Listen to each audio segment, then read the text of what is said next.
Guys, network yanga itika nyamelo zvichaitika.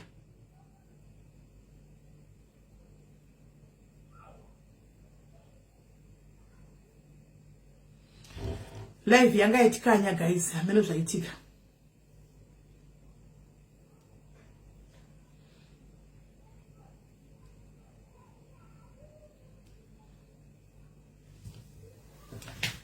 Tadzoka guys, network yanga yatiza, not yanga indepi guys. Zvacho. Ndaiona chi drop kudai, network ndaiona ichita ku drop kudai. Ndikati network ya drop. Okay, it's okay. But it's slow, it's slow connection. Okay, it won't pick it. Wait one.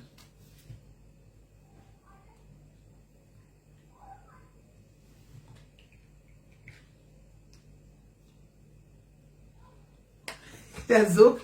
Abanyanya ndikuzaiba mshina kigwase inenyaya. Mese makamati zini ndikuza inyaya. Sharon. Ameno. Ameno.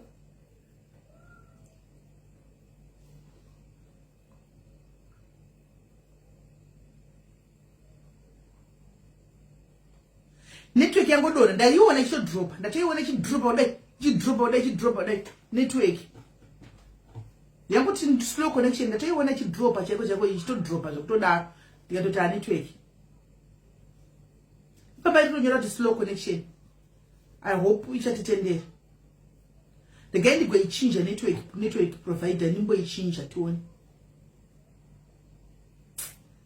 Guy tigo. Network yangu ninetsa. Chato ichinja wifi yoyi. Marabu flat inenge chingonetsa minutes ne makai.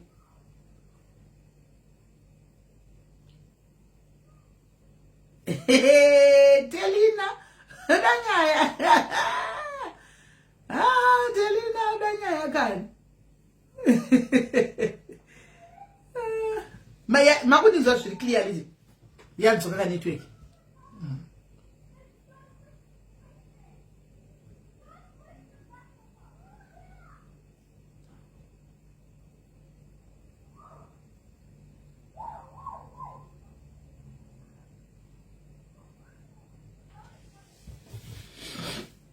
Right.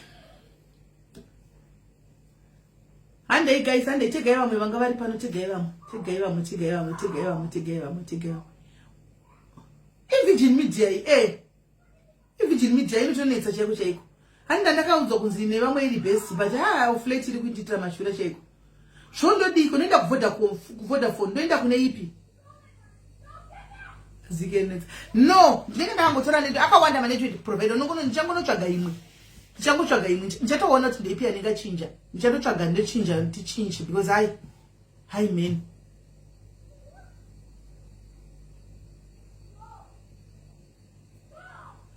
Azina Benedict kaocha now ndinongoti tese takura zve revenge yakabatsira munhu. Hanzi Sky. Okay. Handiti ndikandiko try Sky yoyo ndotoona chi advertise select. Hanzi na Mona Lisa block me ndakangona ndabloka. Akuna zvinhu zvakadaro Mona Lisa. Unozati ukatondivinga uchisisimeli ndinokumbira ku unblock because ndinoziva kuti ndakaporonga zvitori nani. Pane kuti ndachandakaita akuna munhu anopenga ano unblocka munhu saka chakaita azviti. Imimi munokufunga kuti kwamunenge muchitukira kana masitipa kuya admin iriko kuma street. Admin will be there in the street so they clean up. Vanokuona macomments ako ngochishaudha uchidi comment uri kumasitituko vanokubloka because street today irikusara nevanhu vashoma tiri vari authentic vane tichida vanokubloka. Yesi madharu taura chokwadi kuti aiwa ini ndakabloka vedu sorry yes haikona kuti ndakabloka pane hapana zvandakaita hakuna zvinhu hakuna admin anopenga pano. Admin yangu inenge irimo mastreet maicomment aitaura irimo mastreet vanenge varimo mastreet ende ndandombobvunzi ndo vanongobloka vari zii vanongoya chimbobloka nongozona vanhu vaisa kubloka kuti pane zvaitika pane kwavaonekwa titovhunzi. Right, tave pachipa 250 handei guys handei toni titange tindire mberi handei. Let's give ourselves another hour. Tindere mberi. Right, pane nyaya yanyorwa panapa anditi esi blame achaya zviri sei pane nyaya yanyorwa panapa ndikuda kuverenga nyaya iyi. Hi moms, how are you moms? Madube mrise moms.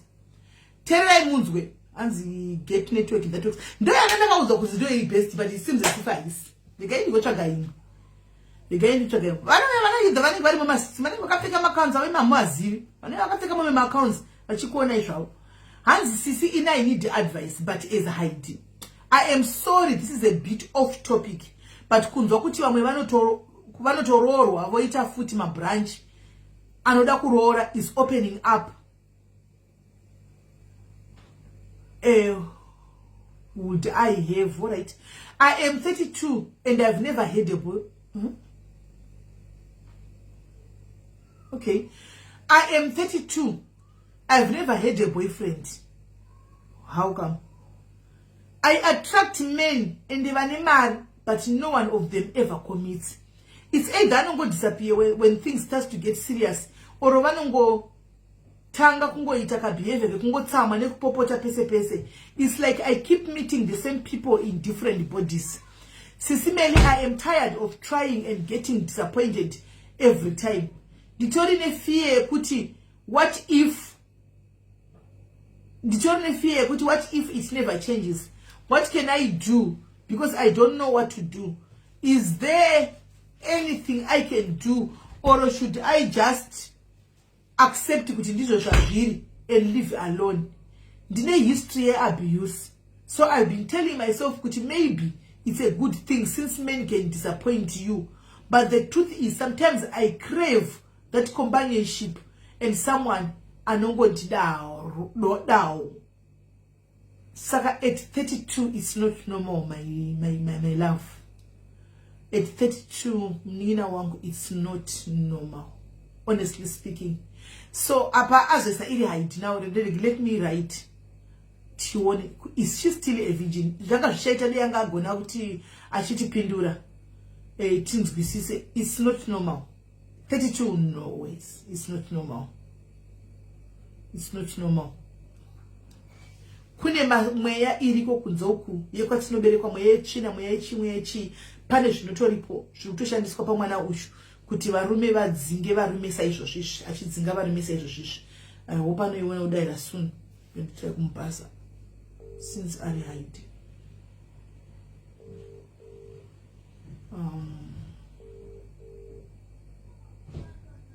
Dipindure pa WhatsApp ipapa. Okay, tinzwe. And seek the yes, that's a good one. That's a good one.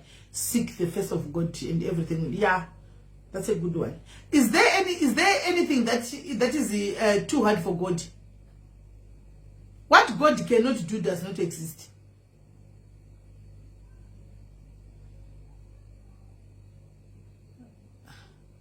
Because 32 is.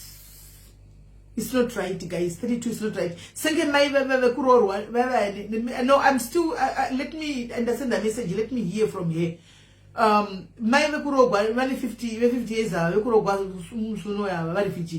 My because one found kuno check ku hospital because pachema cheti. Vanotobowa pa kuda kunovhugwa virginity 50. Guys, 85. Ino musatambeni. 50 uona kutaka kunovhuzwa virginity 50. Munonyemba imi. Vanoto Okay, hanzi no, nditori nemwana. Ndakambofunga kuti ndikaita mwana ndingadiwe, but he said he did not want me. Anongoda mwana saka anoita ka relationship. Saka relationship unoita kama idea, but kungoti chete it doesn't work out, and it doesn't work out for the longest of time, but unotoita relationship. Kishoka. Antori nemwana guys, saka anoita relationship. Anoita. Tuna kudzokera panyaya yedu ye revenge diaries anditi. Revenge diaries inopindurana ne abuse issue because uka abuse kwa futi seleka wasn't abuse zhinji yevarume kazhinji iri pachiti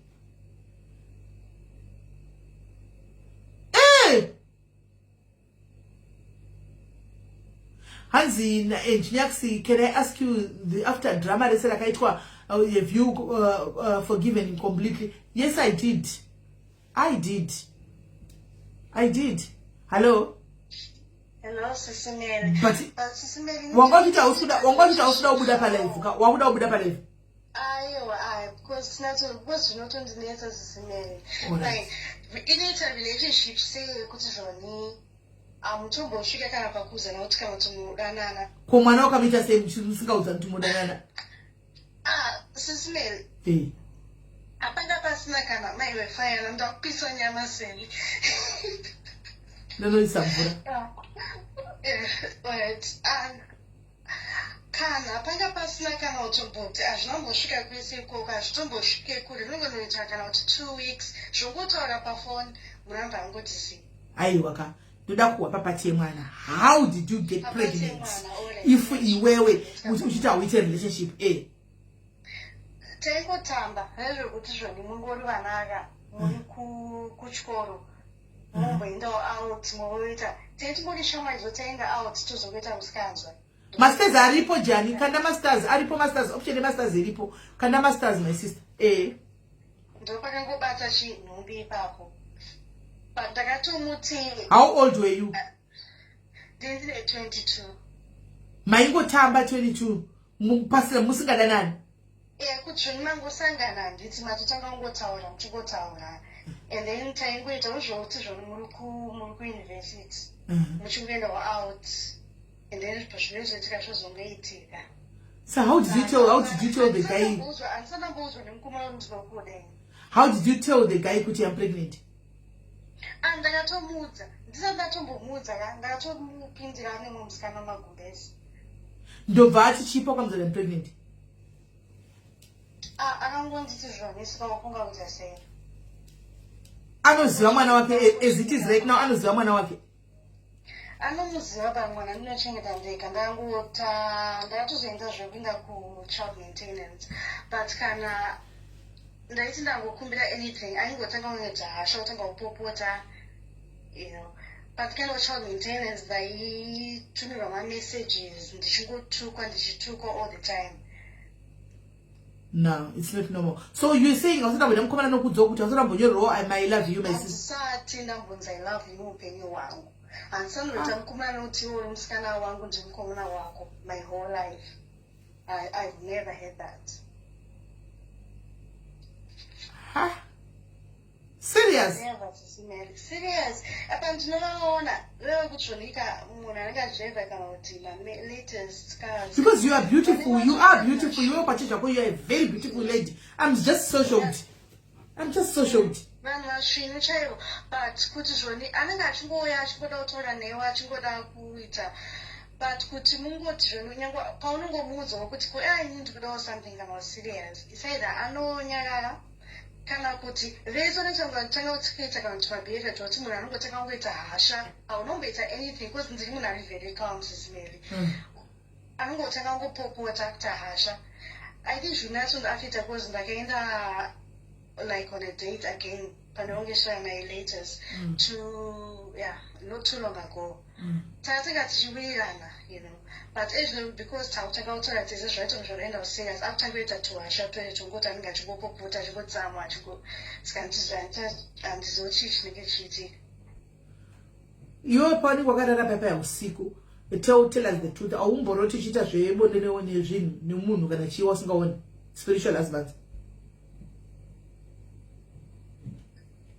I've done it a few times, but is it really something like? Yes, it affects big time because zvinosiya mazai zvinhu zvazviya unosemwa nevarume hauite relationship spiritual husband. Remember spiritual husband inenge ichitoti ine mukadzi wayo saka is jealousy of you kuti ungaita mumwe munhu kuti aza serious newe chinoda kubata nacho newe chiri icho. Yes, saka dzimwe nguva unombofira kunge kuti I feel like defeated sometimes. Dofunga kuti okay fine pamwe ndinonzi ndichimwana mudiki but no 32 no 32 no aiwa 32 atichati kuti mwana mudiki point ekuti zvona I just feel defeated. I don't know and apa like when I zvaitaura kuti last incident yakaitika handina kana kutombovhunduka because ndatojaira ndangonyaramba ndakanyarara ndatongojaira kuti ndozvo zvinongoita. Ha But 32, no. This is not normal. Honestly speaking, it's not normal. It's not normal.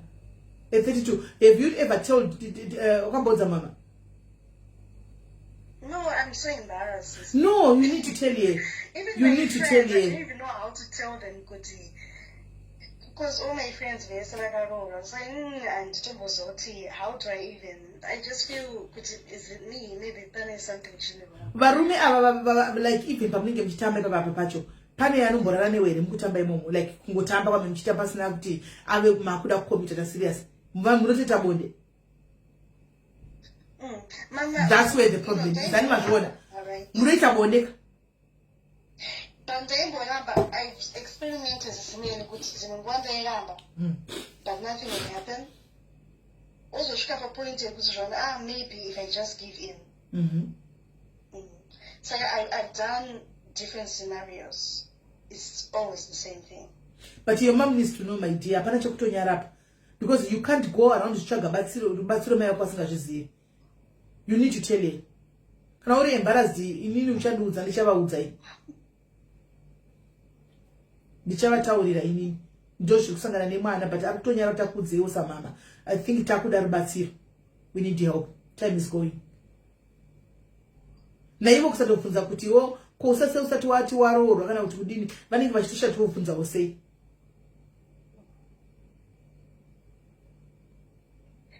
Yeah, I mean, but guys, I think that is spirit of rejection. Spirit of rejection spirit of rejection afa ku reject kuti nevarume chete. Handiti spirit of rejection uno rejectwa nevanhu vese. Handiti your first boyfriend, tell us about your first boyfriend. Akubvisa umadara. Yes. Ipapo ndakarepo. Soul ties. Thank you Kola Nyora zvema soul ties. Thank you. Soul ties. Ndipo pane issue ipapo. Ndo pane nyaya ipapo. Ndangove neshamwari yangu anditi aingotamba magame nangu. I never used to count kuda munhu or anything. Vangondikumbira one day vangonditi ndikupfuura chimwe pamashops ndikumbira kuti upfuure nepaflats akadii nditorewo mari usingane ndichikumashops nendikumbanya.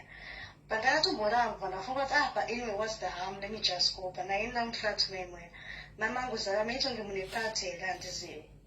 And then ndasvika pandangopinda vanati andatumwa chimari vanditi kuno noise oya kunoko vandangotera. I didn't even think anything would happen. Saka ndikangosvika mucorridor akavavhura door vandipusha muroom vavhura door vangondiisa pamubed. That was your first time. It happened so fast here, I couldn't even react. I was just in shock. That was your first time. And did you report your Okanyara? No, I was too scared. I said nothing. I was too scared. So even the family, mama doesn't know.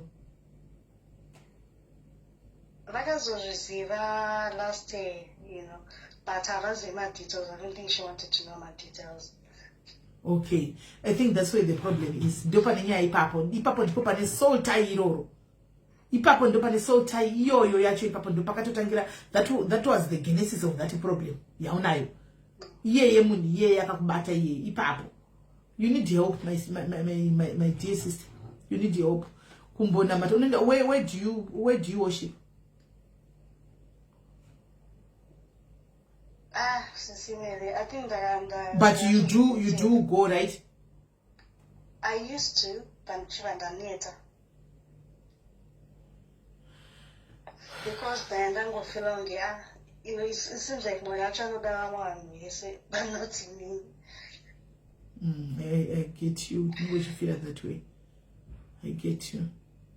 Yes, I should have a point. I could even kind of church. It was painful. But now, first step, you need to tell your mom, dear. If you are going to seek help, but let your mom know what's going on. Okay. She needs to know what's going on. Tell her, kuti your mom knows what you want to do. Tell her, kuti just smell it. I have to come and tell you, kuti shakati. So according to her, she thinks kuti pano gonna go from that first year kaitika incident ya munoziva yoyo. Pano gonna go pano to nima soldiers and zvakaitika not chi. How old were you pocket but kwa chi barak? 16. 16. 16 mwende mukamuona zvaari kamunotovhunduka zvinhu zvakutaura izvo zvitoenderana but namomuzi mowirana ndichi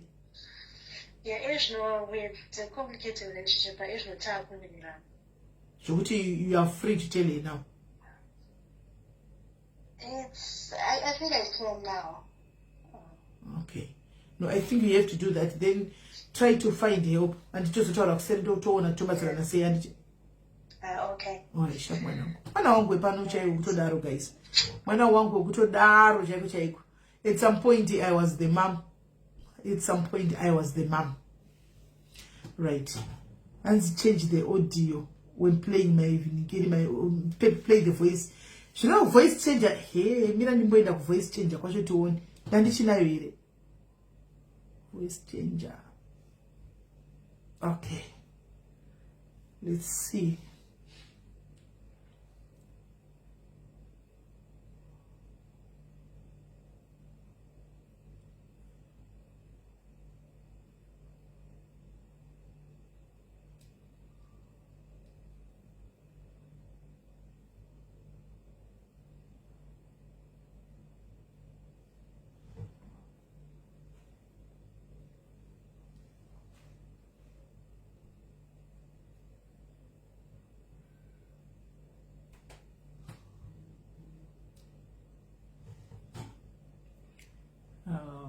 New project.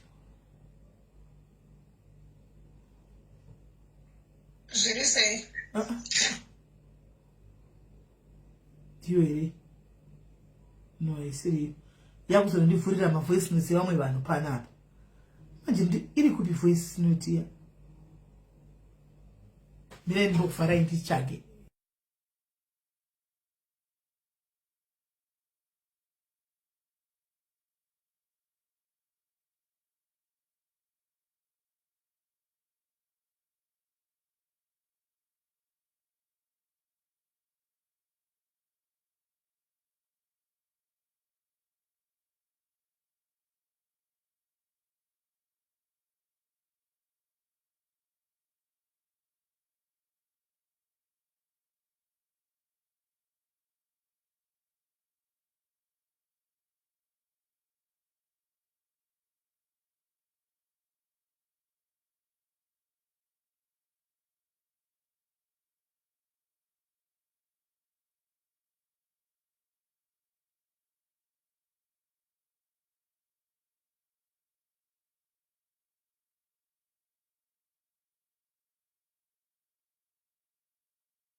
Sorry guys.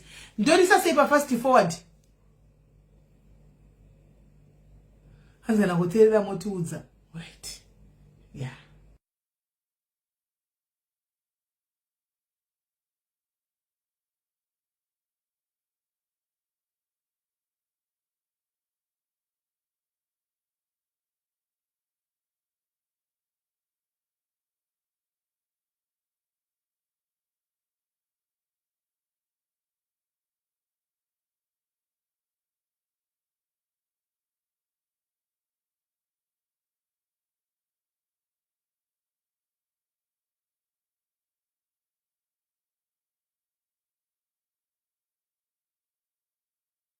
You're good. Yeah. Typical revenge. Right, you are. You're good. Typical revenge couple. Did not say what I did. I'm saying about the mume wangu cheat. Red-handed. As I nyanya kufleta. Ashitambira kuma inbox wakati. Ashibota tuma funny comments. Ashibota tuma funny kufleta. So I need to go and ask one day. I can comment on the picture in his inbox on Facebook. And I friend yake ashiti beautiful gorgeous, stunning, into bandatura phone yakhe asingazeni bandamukanda status msikano ya status yake bandanira ngashikwa ukuthi my beautiful, stunning, gorgeous friend. Saka even ananda chichechi shokuda kusikana ngina mata. Bapela kutoka chintu kutewo. Sio ndikoni something kutecho. Saka chita chintu chasho kuti munhu my stage shoko munhu chita chintu majesi ndakati okay. Bandapedza ngani bandafuna ndira ma screenshots kuna offer usitaka kila kitu sokari sema ndikoni ndikati ngasi ndikoni wote hati my inbox yakati. Saka ndakati akazotochiona ndamisa status yake mukati yoyo. Ndichintu chashaka chikanda my inbox bandashisa status yake. Banakuti kuchiko chokita ne ukosha kuposta ngo kuchechi bangu kumba amadzake banda pekera brand yangu tikati ndowabvunza kuti kutsana kusudirira yo unyankula anakulala ndikuti ngoja izoti ndinokulala nebhuku efuti ndita sisi nabasi akaita afika ani stress kuita 3 days munhu akafunduma asingati ina ndo revenge yake ndakaita iyoyo kuti ndakamunyanikira zvinhu zvake because iye akasvika mukwaita kumena naye vachonanga vana pastor vake vana mozara yanga kushika vanhu mwari vakashaka kupinda kuti ndakakuti tata vachikara kwasikatsvira nini asa ndo revenge yake ndakaita isisi meyo Nakhola murume wake aizvita munhu wechichi chechiserekiso anozvita munhu wechechi zvokutodaro andipati haana kunyatsozvochita zvokuchita aita zvokufleta nevakadzi achinyora navo achiti my gorgeous friend achidini achita sei kuseri uku anomaona saka anzi isai pawani alright mirai nditi mirai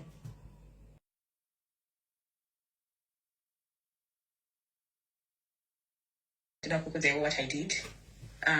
Handisana kubata zvangu murume wangu achichita right-handed asi ainyanya kufleta achitambira kuma-inbox evakadzi achingoita tumafunny comments achingoita zvinhu zvifani zvekufleta izvi saka ini ndakabva ndazi kuti one day akanokomenta kunenge picture inomusikana mu-inbox pafacebook yanga ifriend yake achiti beautiful, gorgeous, stunning indobva ndatora foni yake asingazivi bandamukanda pastatus musikana yaya status yake ndobva ndanira mashoko ekuti my beautiful, stunning, gorgeous friend. Saka iye munhu anakuita zvechechi zvazvokuda kusikana kunge munhu anonamata ipapo aenda kutogadzwa chinzvimbo cheudhikoni something kuchechuku. Saka achiita zvinhu zvazvokuti munhu anoda mastereki shoko munhu anenge achiita zvinhu zvemajesi ndikati okay ndobva ndapedza kudaro ndobva ndaforwardira mascreenshots kuna overseer kusitaka kira ngati sokandisiche madhikoni ndikati ndavazi mudhikoni wouti saka akazotozviona ndamisa pastatus yake mukadzi iyoyo nezvinhu zvese zvanenge achitanda kumainbox vandazvisa pastatus yake vanhu vakuti kuchiko zvauri kuita neuko zvauri vamwe kuchechi vamwe kumba hama dzake vandapekera muranda yangu tikati dzawabvunza kuti kutsama kusikuderera ivo murume mukuru haana kurara ndikati wanga wajaidza kuti ndiri kurara nebhutsu efuti andiita sisina basi akaita avhiki ane stress kuita 3 days munhu akafundumara asingatitangi inango revenge yange ndakaita iyoyo nokuti ndakangomuyanikira zvinhu zvake because iye aida zviita mukwaibva kuna namai vachonani vana pastor vake vana mozara yanga kuzvita vanhu vamwari vanenge achitaka kupinda muchechi takakuti vachitaura kwasikatsvira nezvekufunita nechihoe ndo revenge yange ndakaita isismero maizwa nditi hanzi tata ndivai kuti vapinda ndichatoda kuti tata vachita marevenge akaroverwa revenge manyama pangotogwa vasikana vanhu vaikomenda vanobva paso pastatus yemurume papo apa murume aiso palist yekuti ochitiwa mudhikoni ndobva vangoso angokanda pastatus zvese my gorgeous zvine manyorero zva zvakaitwa ndobva ngokandwa pastatus akadaro apa uri kuzvita munhu wemweyaka apa waiswa palist remadhikoni apa vanhu vese vakutaka kuchiona manje kuti ko chichi kuitika paunongoenda kuchita honi kwai saka ndo revenge diaries yangu yandakaita handimazvora ndo revenge yake yakaita right vamwe yaitsinzwewo makapafambisa sei right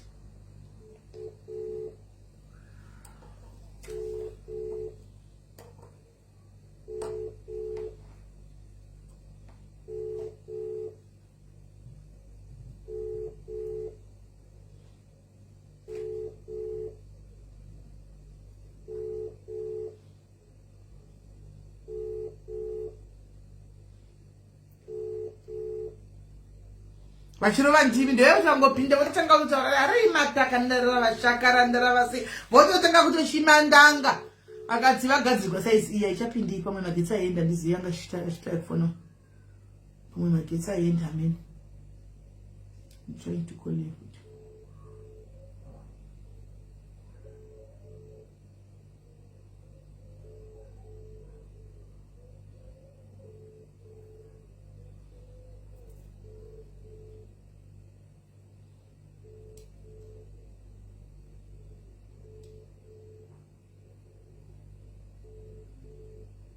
Aishapindi right pane here vamwe dzai zvada kufona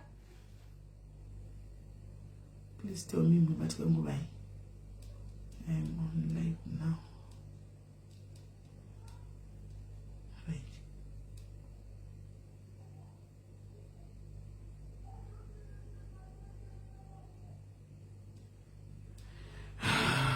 Okay.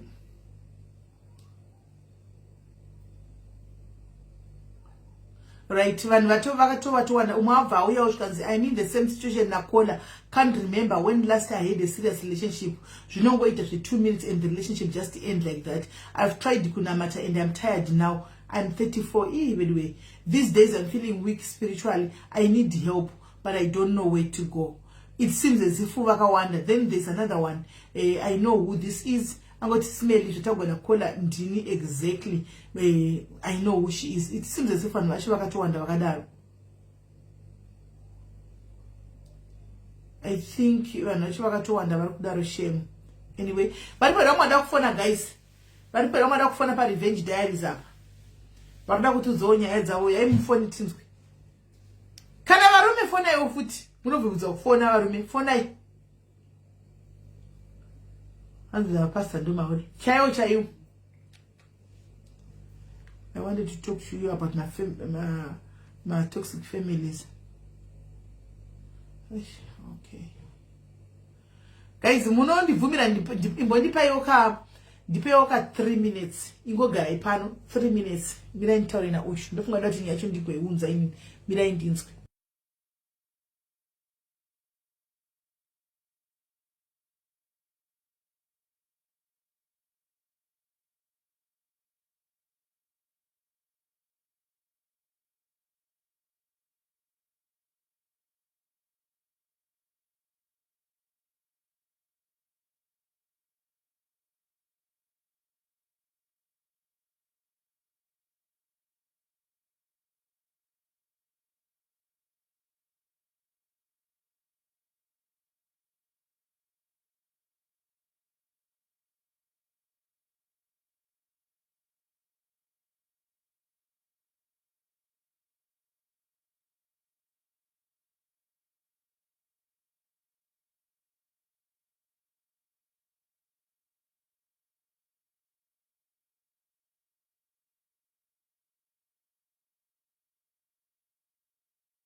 Hey, sorry guys, it's a very sensitive issue.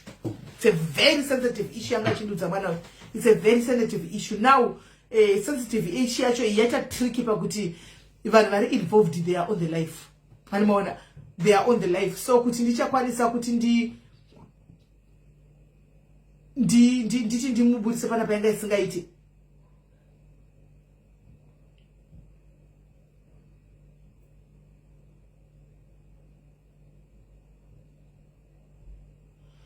Anti-machona. So it's a very sensitive issue. Sorry guys, but it's a very sensitive issue. Yeah, actually, very sensitive. So let's continue afterwards. Kuti ndivhure ndikira kuti ndivhure live apa ndivhure speaker kuti munhu azviite cause vamwe vacho vari mu comment section guys.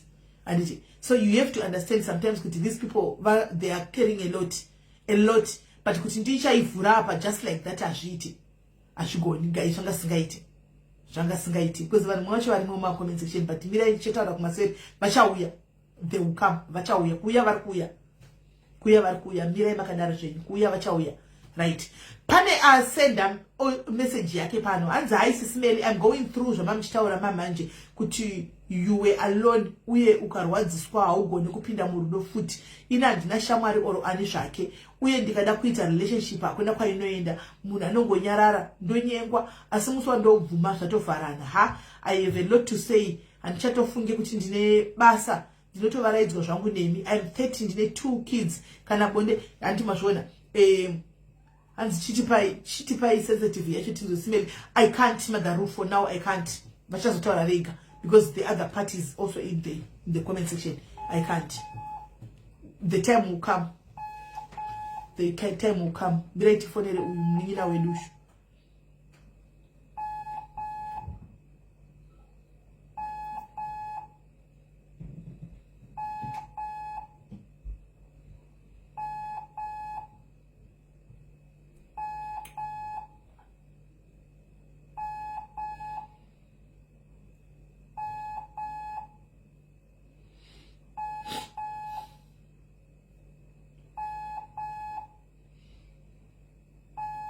Daira kakola. We are have got a lot to say. I could try before manje. Okay, no answer. I don't know. Alright. You can do the panevam. Right. The guy to play Revenge Diaries. Revenge Diaries.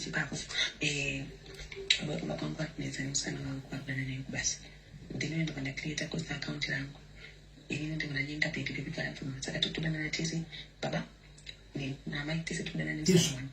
Saka mwaskano yana system ikuposta kwa TikTok hindi ndambili watu. Jimmy facha kiko nanga baba. Baba ndiko na message every day, ndiko na message every day makadi baba. Kuni say watu kwa sometimes zokutengesa mbed. Saka I'm trying kuma treat baba. Baba ndika makango kuvuma chite kozi chinawo chatoka duzi. Sometimes you don't know. When mkazi of course, when mkazi. But ndini ndilongo nyesa chi muskana chete. Kutasiya nene zvapita. Baba watu paduzi sisimeni. Zvakatongoita ndinodzoka nenyaya yangu bheki kuti zvaita vese vachachema is either murume wangu or musikana wangu vachachema because musikana anonyazoziva kuti ndiripo so ina ndikwanise kumurwa naye but tiri parevenge ipapo takatsika tiri ipapo. Maiwa here muri kuinzwa here guys maizwa here muri kuinzwa here Revenge Diaries right terai munzwe inasisimeli munzi tiri parevenge diaries ipapo vakomba kunedza nemusikana wangu vakudana naye basi ndinoenda kana creator course account yangu inini ndivona nyinga baby parapfuma saka totodana natisi baba na maitese todana nemusikana wangu saka musikana yana system ikuposta pakwake TikTok hindi ndambili watu ndimwe facha kiko nanga baba ndikwanyera message every day ndikwanyera message every day makadi baba kuti say watu kuzamtana zokutengesa mbed saka nditry baba makandi ndakakango kuvuma chite kozi chirawo ndongo nyesa chi musikana chete kuti asiyane nezvaapita baba avatopadhuzi sisimeni zvakatongoita ndinodzoka nenyaya yangu bheki kuti zvaita vese vachachema is either musikana vachachema kozi musikana yanonyazoziva kuti ndiripo so ina handikwanise kumurwa naye but tiri parevenge ipapo takatsika tiri ipapo. Hey zvanzi nakola murume wake right now ane musikana varodanana naye handiti saka aona musikana pane musikana varodanana naye iye ndobva anovhura ghost ndobva anyengawo musikana ari ghost. Musikana ndobva akabira. Saka vese vakadana nemusikana 1, murume wake naiye vakadana nemusikana uyu. Then mwana uyu musikana uyu anowanzisa mudhara wake mumutse.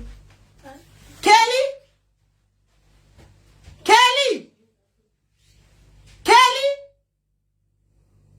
ngamuke nemusikana nemusikana 1. Saka musikana ndarisa baba vake pastatus andika vane business ravanoita zvinogadzira mubhedha. Saka izvozvi achisa baba status yayo ndobva aona nhamba. Saka izvi ari busy kutaura baba achiti baba makadini anoda kuredza baba vemusikana uyu. Baba vemusikana vangodhira chete ndovakadana navo. Ndanoona kwai saka vakutoresponda vakutodini asi manje chiri kudyira chirauro. Saka ndo revenge diaries yake ndo paari ipapo. Revenge diaries hawa akaoma kola mudzi kwenda mauya.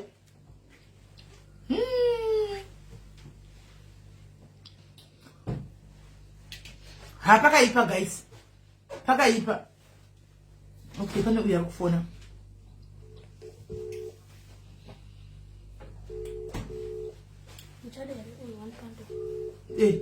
Oh. Are you for real? Hello, caller? Hello. I think it's the wrong number. It's the wrong number. Zima phone iri masure. Hello. Zima phone iri masure. Zima live iri masure. Oh. Zima live utawo. Noti tukunzwa zvenzese. Mutse kwena moyo.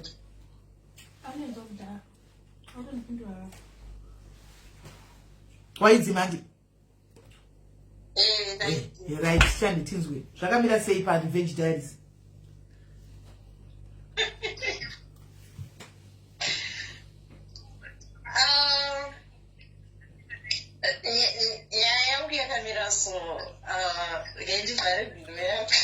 All right, Farah.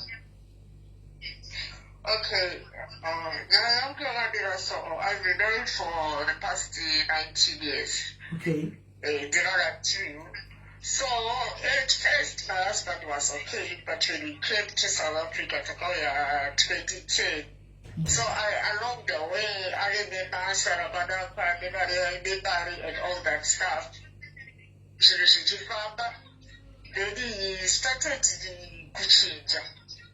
I got to promote on Basa, and then he was earning a lot, so it started in 2015.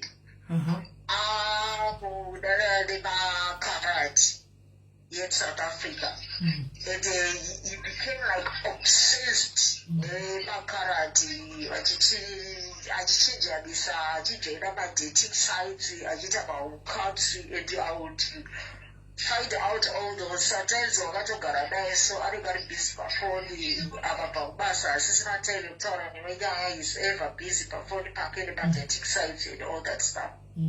So after that, we had to like after that if you confront him this is my body, I do what I want, it went on and on and on and on for years. Then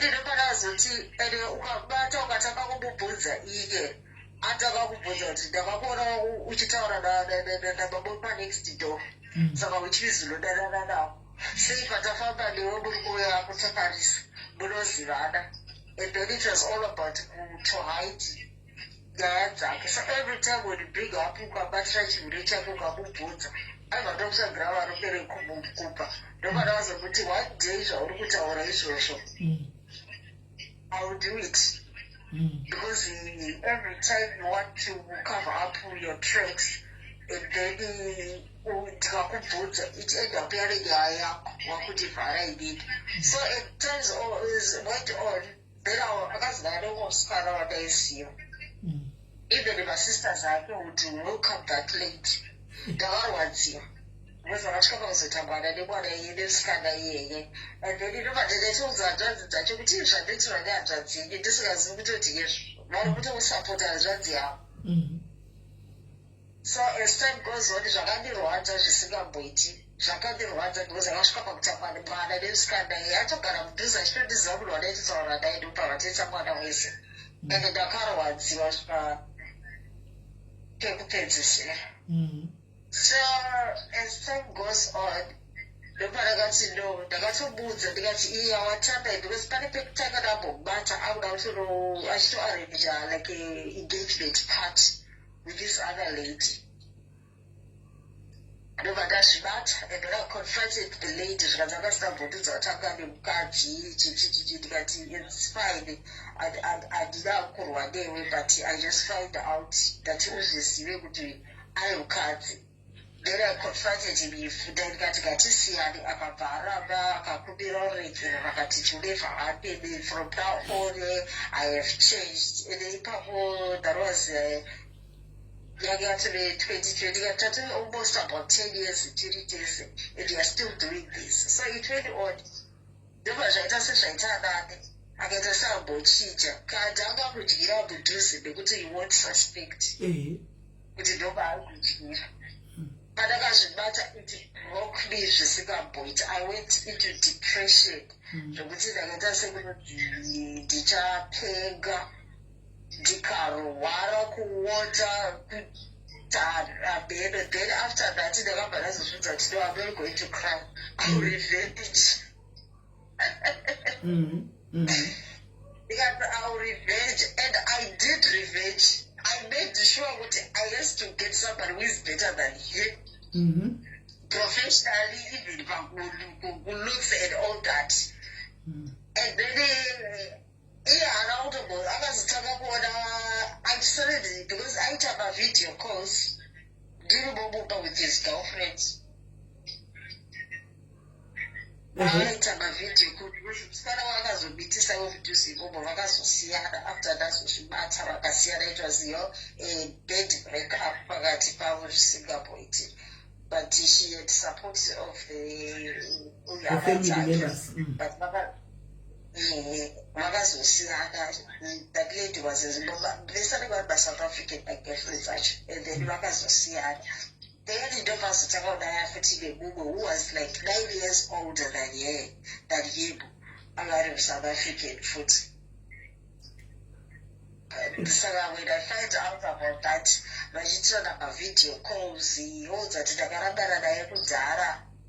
Hatizogari naye hatigara nebrother yangu achideba and all that. So you should call utitirana pavideo call motopindurana zvakanaka as if like everything is normal. Semunhu woti mupamusisina nyaya yekuti hamutauri munhu achibva kubasa ranga ari pafoni pake, you don't discuss anything. Ukada kutaura nyaya nemunhu doesn't pay attention to you.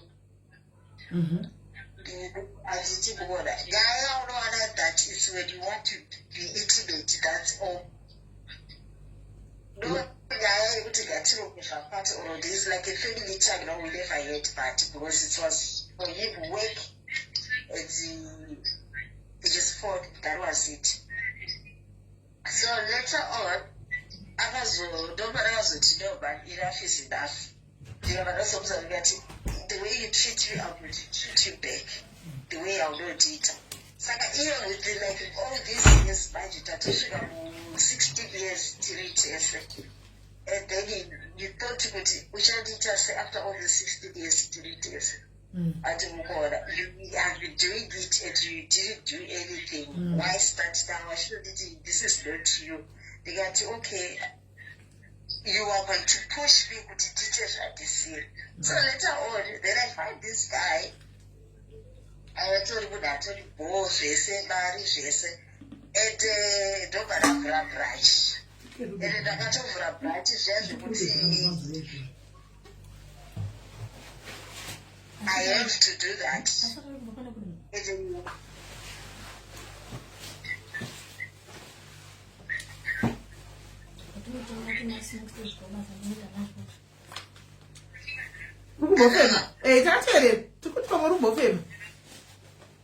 Okay. So after that, then I had to continue with that guy. Yeah, I would have went about it, but it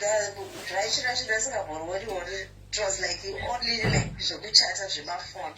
ndokutaura pafoni ukatoti I need to do this your birthday you think of it totokutumira kana because aigara munhu ari munhu ari busy nebasa and was a businessman kuti time chaichake also family time akafuna so and then you would travel out of the country and then also go so you would meet maybe after 4 months but we should tell every day after 4 months. And then, so I was content that I was okay because I didn't know what I was to tell you. So then he started to think that I didn't go to and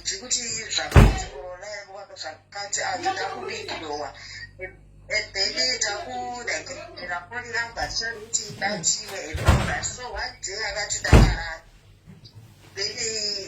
they told then he just went for my phone. Don't so that it's a long chat and this thing has been going for about 6-7 months. 7 months because sometimes I would not sleep in the same bed. No one can consider trip my couch to open door and because I'm not the bus on the book. I can't actually whatever those messages it broke him.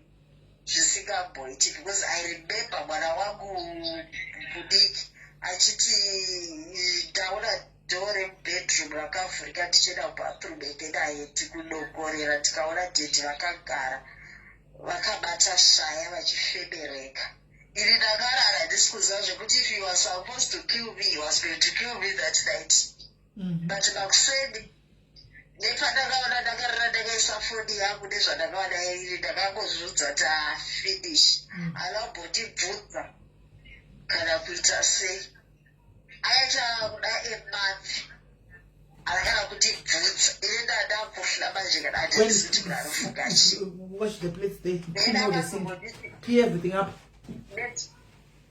akazokuti let's talk ndokuzogara pasi effect pakatoona ine ndakazoti aona akabva nonzi abatsake kuti ndozvandaona ndozviripo ndiri ndakuzunza nedzihama dzake mameseges avanenge vachiitisira nenzira yava ndopanayataka unyuma kuti shit dzabatiwa but I was like it's fine whatever it is I'll answer it ndopanazonditi ngatitaure chii chiri kunetsa chii zvandakatadza I am very sorry pane zvese zvandakakuitira and the way I treated you ndikati wakasingandonise chinhu you wouldn't even know kuti ndiri mukadzi wako you think kuti as if you buy food and pay rent that is okay the rest amene zvofanirwa kuzviitira ukangobhadhira mabills the rest zvofanirwa kuzviitira you can't even take your wife out ndokuva mukadzi wekuti inini if I don't see it to myself that I need to spoil myself no one is going to spoil me but yet all those women that you are with unova spoil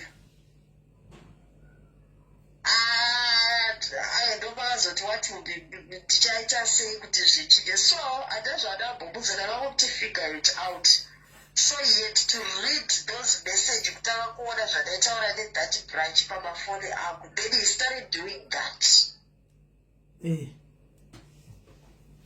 ndokutozotanga kutochinja iko zvino chero muchitaura nyaya anoisa foni pasi chero kaita 2 hours muchitaura muchiseka he pays attention anoteerera chero kwari kubasa you check up on you akabva atochinja ndisa totally different person but one thing that I've learned shiri nemuriwo yaichinji guys musazvinyepere zvenyu a leopard will never change its spots guys it's just that kuti now we are not looking for those kind of things and takangozvudza kuti like zvavaita before haichanyanyi kuita kuti unoona but zvokuti completely munhu akachinja it's a lie.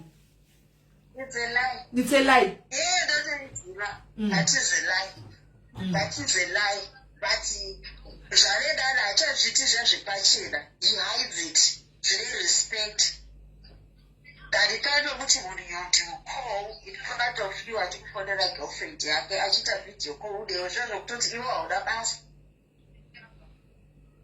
aditi hauna basa but when you find out those messages it broke him akarwara kuita stress that's how it is yeah kuita stress nokuti even hama dzake to come kuzoda kugadzirisa nyaya dzacho, but I just told them kuti I used to come kwamuri completely. What did you do? You would support even Wavivao, you would support your brother kuzama kuvavharidzira. So paasigara ari kupa and all that, you would be on his side. Akanotsvaga, he used to have like a loft house. Another house that he would rate, yekuti vanoita share tishamwari yake irimeridwo inoitawo ikoko, the other friends and all that. Vanoita ikoko. Saka iwo wakazosiya here?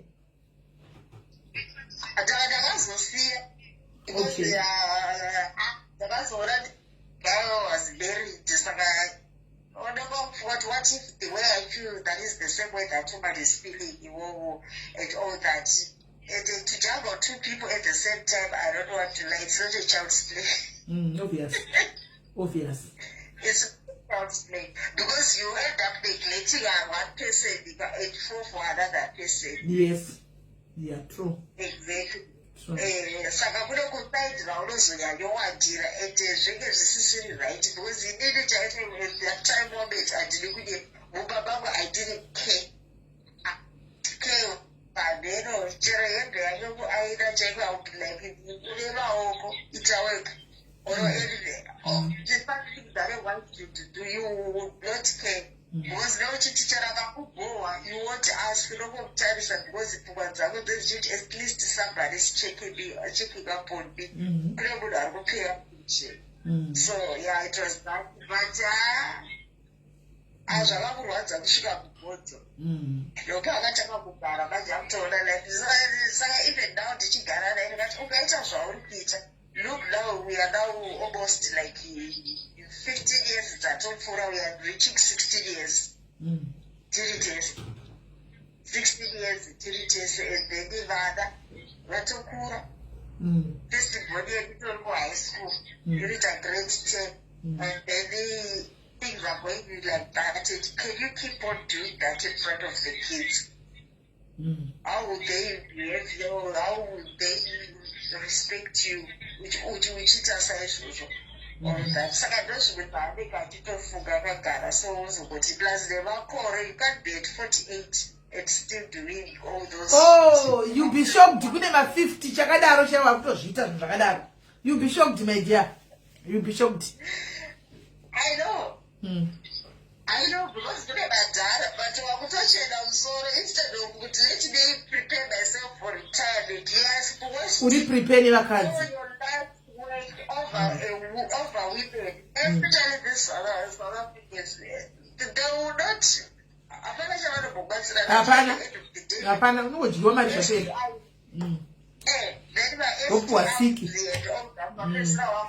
That's what you all get. And for what?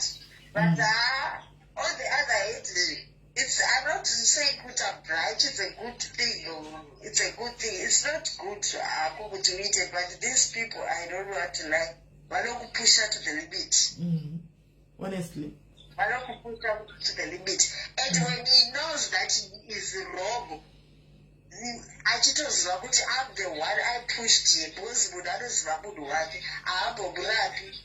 don't want to inspire we are going to stay down who's regular. Don't have pause it. I could better say, Saka, just I quit a bit better. I found out that the way you want it, but it's not about sex. Those are any guys for a boss with the other talk sex.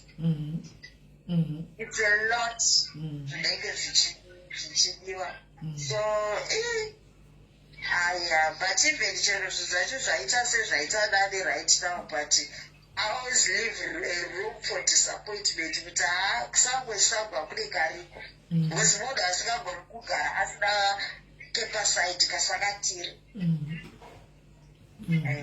right. Thank you very much, Kola. Thank you for sharing this beautiful story with us. Thank you, Kola. Right. I hope, men, you are taking notes, Shakari and Tika. You are taking notes and you are taking lessons, right? Ndinea uya pano. Ndinea uya pano. Nyai. Asi, yakambo uya. Tiri kusaidi, ari murume watinga shongorita because mukadzi anga yakakomplena kwatiri. Right. Mukadzi is now saying anditi Kamirai. Hi sis Mary, I hope you're good. Tiripo parizenji papo ndida kukudzaiwa what I did. Ansana kubata zvangu murume wangu achichita red-handed asi ainyanya kufleta achitambira kuma inbox evakadzi achingoti tumafani comments achingoita zvinhu zvifani zvekufleta izvi. Saka ini ndakabva ndasi kuti one day akanokomenda kune message. Right. Hanzi sisimeli ndini wemurume ndini wemurume wandakaisa status uya. We came to UK nema COS. Tichisvika murume asati awana basa. I was footing all the bills. Iye achiti anoda basa refilled yake yaishanda kuZimbabwe. Saka my bank card was always available for use kwaari and kwandiri. Pasina zvekuti ndini ndega ndiri kushanda. Yaive mari yedu tese. Kwave kuzoona kuti munhu aiswera hake achiita online dating asiri kutombotsvaga basa. Ndakazvibata ndaona message to a payment yepa online. Come on guys. Come on. Yepa online dating site. Nemari yemukadzi achiita mashifts ari 1 guys. Murume utora kadhi riya oenda kunobhadhara online dating. What the heck? Wow. Ndakadya magaka mambishi ndikati kubva nhasi zvinhu zvose muno mumba it's a half. And ini ndaive ndava kuita yandada nchiti abai wangabudi ndikabika anosuka ndikacleana one weekend the following weekend ndeyake akatinga kuenda muma warehouse because ndakamuti I want money in this house otherwise buda uende kuvanhu vako online all home expenses toita half. Mwedzi unenge usingakwani mari yake anotoenda kuma extra shifts because indakamudza kuti I will not chip in.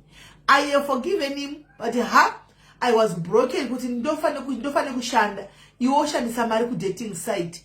Problem ave kuita kunge ave munhu kwaye but ndakamubvisa mumoyo mangu.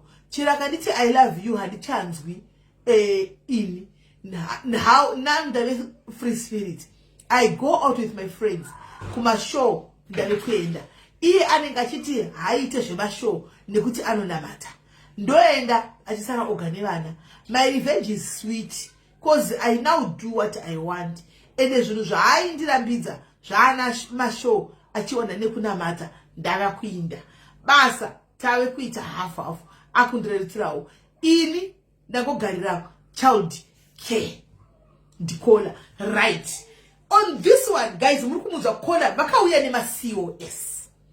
Right? I always say kuti akuna munhu anopenga guys. Anongomuka akati kune murume ndotokubvisa pa COS rangu. Azviti. Panenge pane zvinenge zvichiitika. Ane muri kumuwa perfect example. Vakauya vese nema COS. Mukadzi ndakataka kuya murume akauya. Andi mukadzi achishanda akabekezela kuti murume ari kuti ndoda mutsvaka kabasa rangu randaiita no problem. Mukadzi was open to a card. With a card akaisa pa table kuti since I'm footing all the bills, right? Card is secret. You can take the card and use it anytime since usati wakushanda ndikuita zvinhu zvese pamwe chete. What does the husband do? The husband takes advantage of the lady. Andika murizi we COS otora card oenda kunoswipe pa online dating. Come on, how disgrace is that guys? Yeah? How stupid is that? Oida kuti kadri mukadzi ari kusafa nedom care pamwe ari kudom so achidriver mota musana uchichoka ari kudriver kubva na7 kuseri kusvika na10 usiku achiita mahouse calls achipinda right nema extra shit zvinhu zvibatane because munhu one. And then you take the card you go and swipe ku dating site kuti uone magaro evamwe vakadzi kuti ukwanise kudanana nevamwe vakadzi. Come on guys. Kana ndimiwo ini ndakazviona azviiti guys kuti panenge pane varume ava sometimes vamwe vachonaka they are ungrateful bastards guys. Havatendi hani munoona unotora kadhi remukadzi ari kuti ndasiya kadhi kuti kana chingwa chikapera mumba unotengera vana chingwa mumwati. Handiti kana pakanzi paita dambudziko kadhi riri padhuze vana vakati dhiringi havangasuvi dhiringika ipo mune mari iri mukadhi tora ukazvinda panext unotenga drink and then you take that money unobhadhira maybe 25 pounds kana whatever I don't know kuti unoona magaro nemazamu evamwe vakadzi iwone mukadzi ari mumba ane magaro iwo ane mazamu magaro ari kutopedzwa nokudriva kudom care. Guys, mukadzi unonzi vari mahavati hadzitendi. Imagine kuzosvika mukadzi ati okay kana zvadaro kubva nhasi chionai kutamba buda unenge uchitya ndiwana basa rangu. Mukadzi atobekezera toona itoita zvinhu mwechitika kuti basa racho gariwa zvinofanana nenyaya yemwana uya guys. Yemwana uya uya yemukadzi kuti they raised 30,000 pounds together nemurume. They raised 30,000 together nemurume. Murume achiti iwe chishandisa yako ini yangu tichichengeta. Andika mukadzi imagine she would foot all the bills ese na bills achiti agreement yakatamba nemurume wangu ka. Andika zvese ofuta bills ese yemurume yangu chogoiswa account kusvikira mari 30,000. Now that the money is now 30,000 pounds. Murume akusara kuti mari iri account mangu it's my money. Hauna zvaunondiita. Ende zvechokwadi hapana agreement hapana anything. Iri account make saka imari yake. Mukadzi has got all the years akauya kunoko. She's got nothing to show.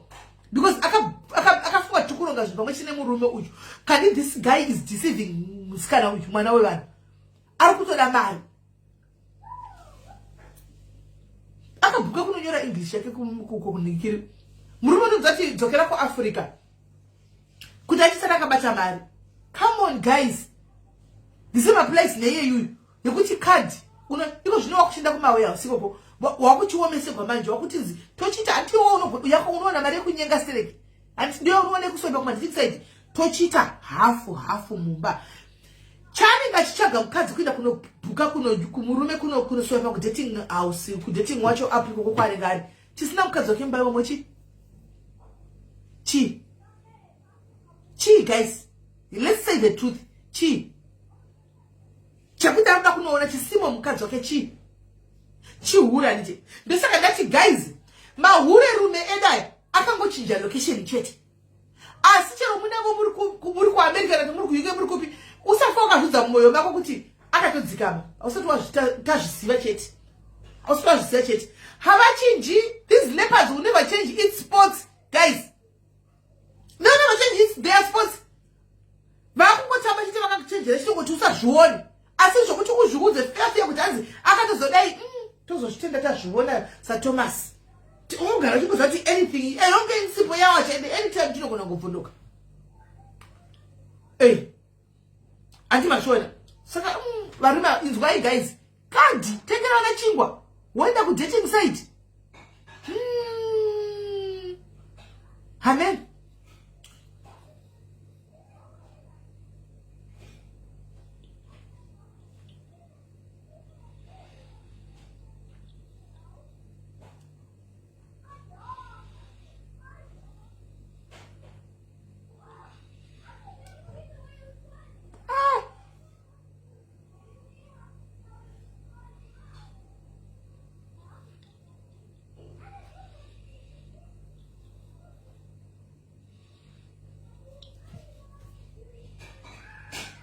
Mari ngavambatsire musikana uyu to encourage ngavamumbatsire musikana uyu encourage sime no aiwa akutoita don't worry arikuzvizvake zvikutoita arikutozve chekutanga takamupa kansela wepana pakansela counseling here and then now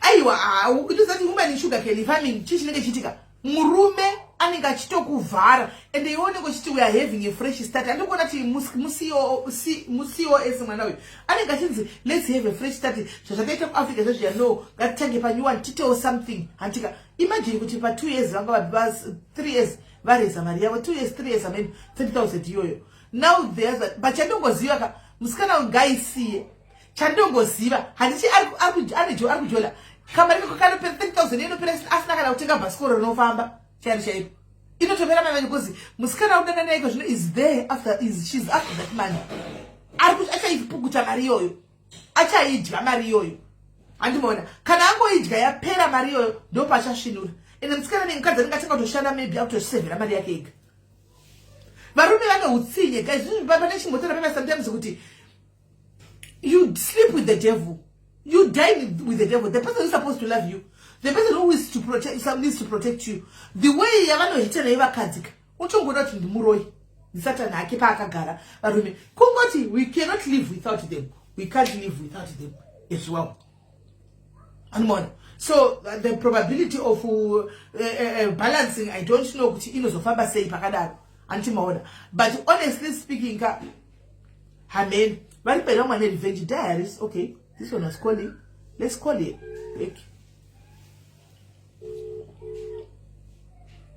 Hanzi na Josephat Shilenje muzukuru wangu yeye. Hanzi vanhu ngavatange vazvipira kuna Mwari, mademons chaiwo panodiwa foundation ine blessing ya Mwari. Now chinonetsa Josi anda muzukuru wangu yeye guys akunyorapo. Chinonetsa now Josi, how many men commits to God? These men, they think, you men, hold on, caller. You men, you think you can play God. You think you can play tricks on God. That's your problem. You think God is your age mate. Wakuti, unemo chichita, madila jina, uchifunga mkazi asikundiona, but you are forgetting that God you see. God does not listen to a prayer of every day. This is what I'm doing. And you say, how many men put their lives to God before life? How many? Kola, Aich, pa Revenge Diaries, you look for me. Did it boy, what say? Ah, Kurilan. This is mainly the 2003. Did you go to high school? 18 years. Saka ndofana zvara festival yangu 2004 ende pandakarorwa murume wangu aitori brother vekuchurch ndichitoro tichitoenda tese kuchurch saka ane vanhu vemudhuze maaigara vaitongonditi siyana naye pane musikana wandanainesi saka ndakazoita nhovu saka kuoza zvekuchechi ukatomitisa mwana pamamuchizivikanwa kuchechi wakutotora and then ndokuroorwa kwandakaitiwa ndokugara life bo taigara mukwekwe life bo zvakanaka ane basa 2006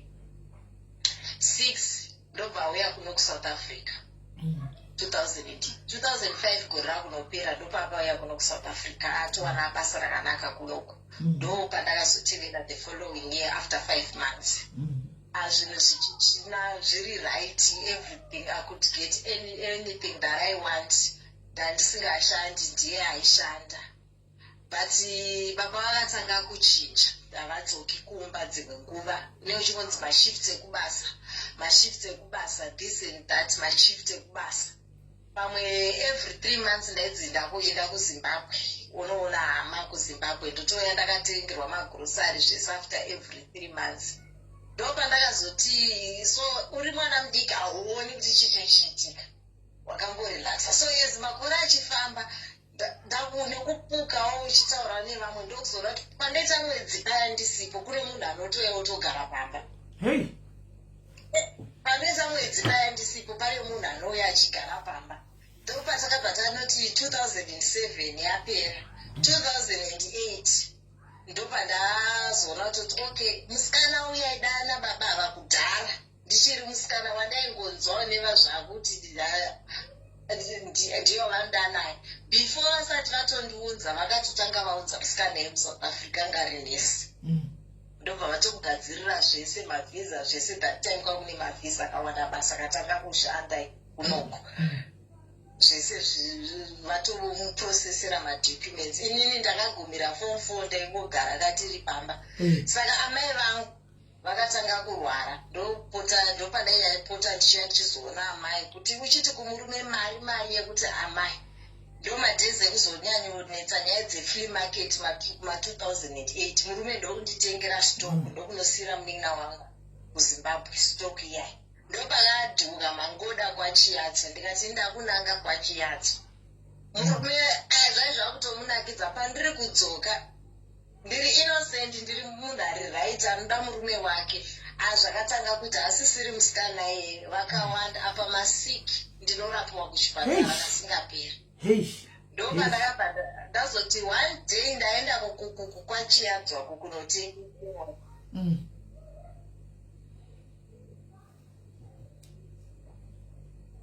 ndaenda kwaChiadzwa ndokuzonyengwaona munhu aita zvemadiamond aitenga madiamond diamond buyer to rich mogul ikoko kwaMutare ikoko ndokutozotanga kudanana naye ndakutongorwa Joburg Mutare watovhura branch wakuchinouyawo negonoria uchimupawo zvisipeni aya kumba kuchagariki ukutoza kuti pandinodzoka idzodzo 1 week iyo yandendiri pamba chanakaenda kwaaenda handinakada basa handichabvunzi paanongodzoka torova Joburg takutosina diamonds aya tichiuya nawo muno waisa pahold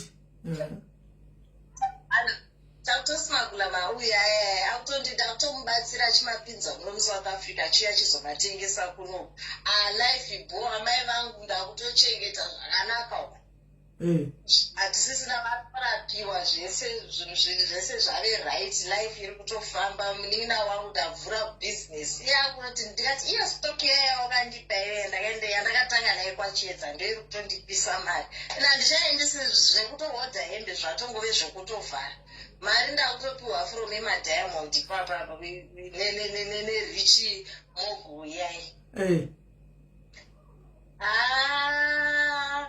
kumba manje amai vava kutanga kupopota kuti waiwa kugara uri kunoku hauchadi kuuya kana kuzotiona unongorova Joburg Mutare Joburg mujoloonakidza murume takafona so taitukana kwete zvekutamba pafoni ndobva ndakata vaya baba vakazofona ava vebranch avava nyaya dzatochinja amai ndo pavakatikana ndakarohwa naamai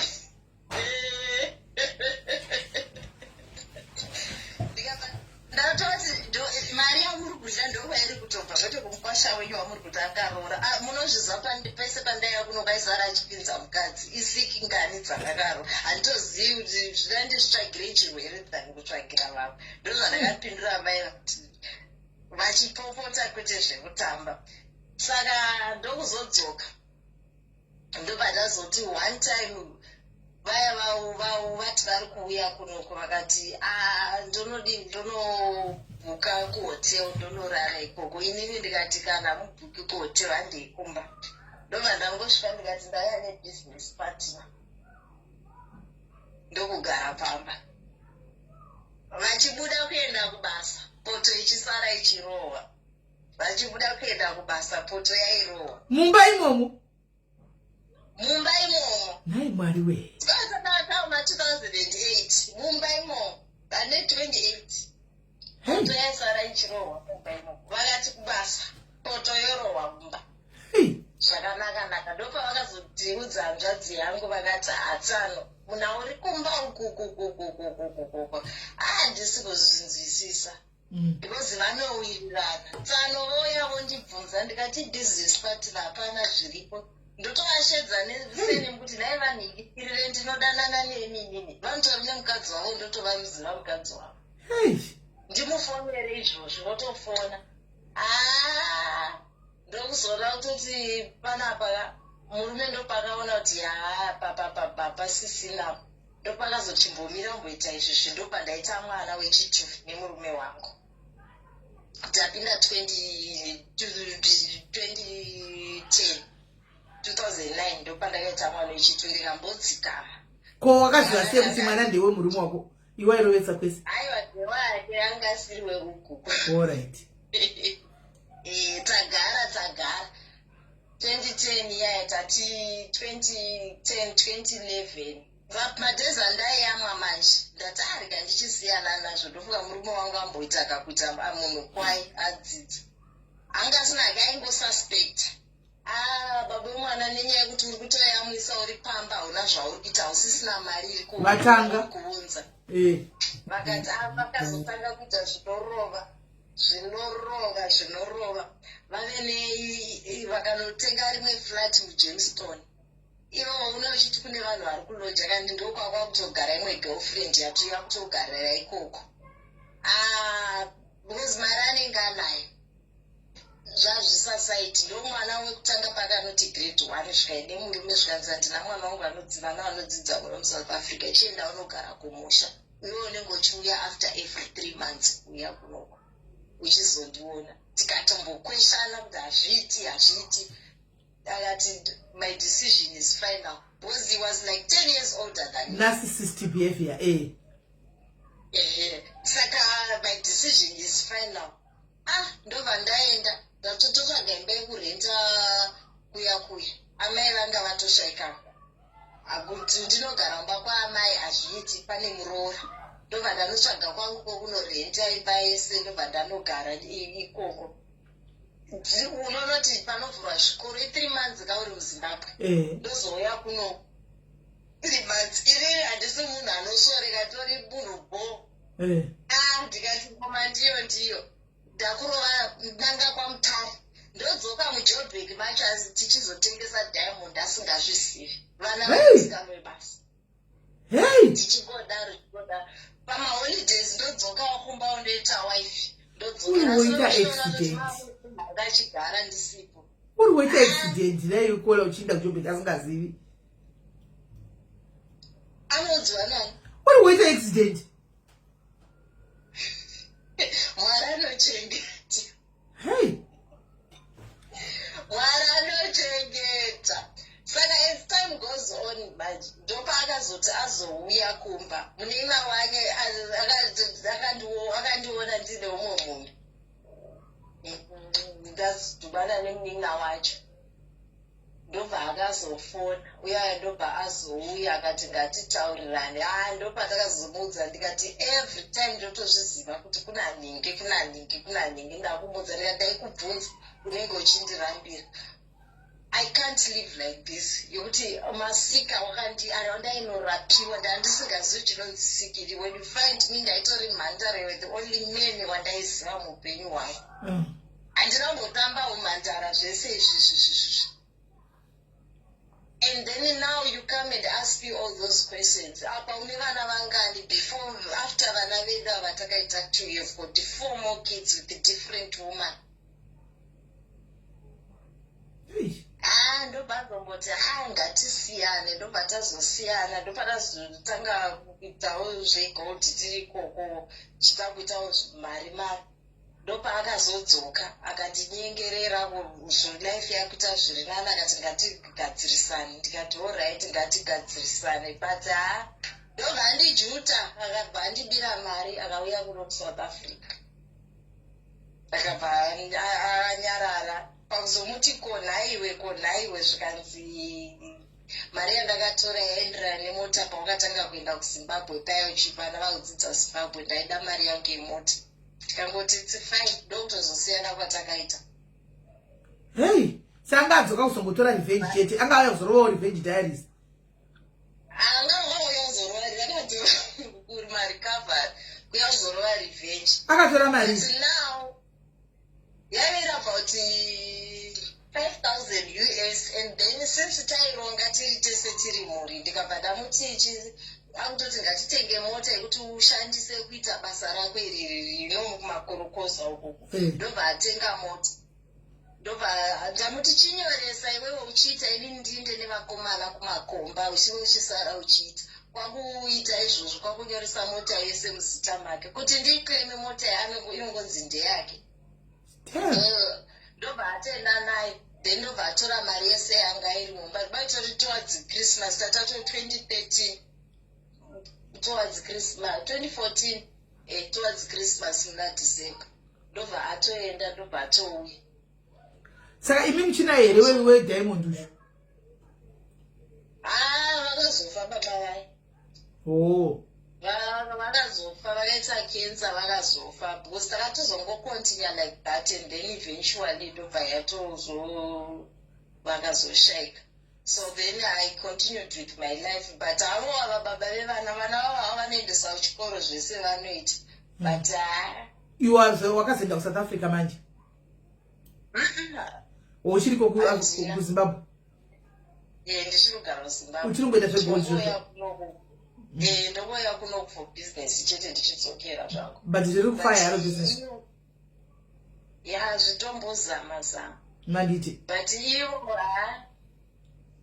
havana uzozvitowedzera vana pavanenge pane vavanavo ndozvandozoziva because asi mukadzi waakazorora nesi haana kuzomurora akazomurorwa neumwe munhu.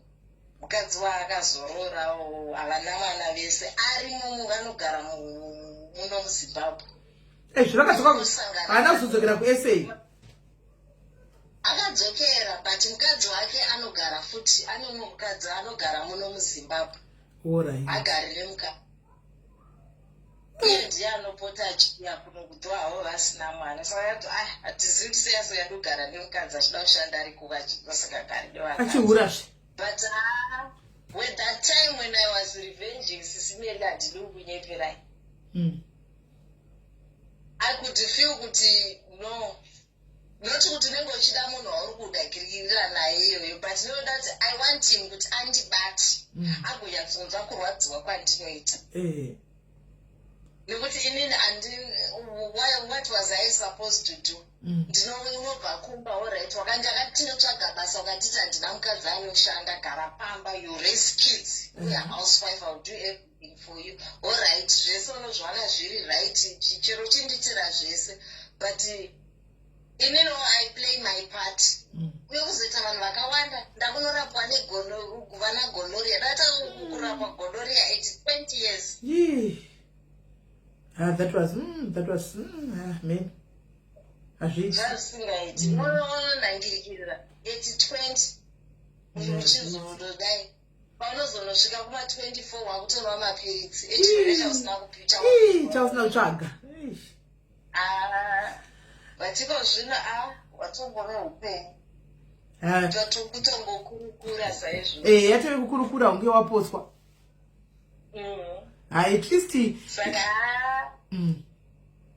at least hako kana makazosiyana henyu better.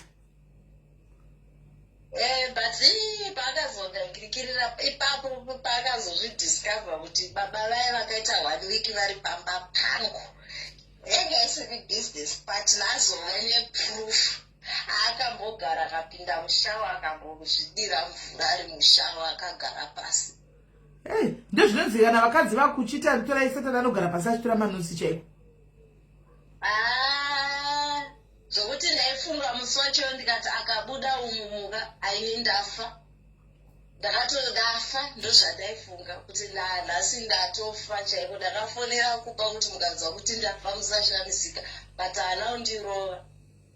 Akaita 1 week asingatauri almost 2 weeks asingatauri asingadi achibuda achienda achidzoka kudya asingadyi mumba kubva adyongosvika orara akanyarara achitanga kutarisa kudai so aitura befu kufema akazongoti mwana iwe handina mboziva kuti ungatidai mumba mangu ndozvaingotaura kuti mumba mangu ende ndiripo under my nose. Pakaipa. Nongoti hameno chero ndikazofa ndikati zvangofanana handiri inini kana ndisipo vanoya kuita mwedzi vasipo. Sure, but zvakaoma.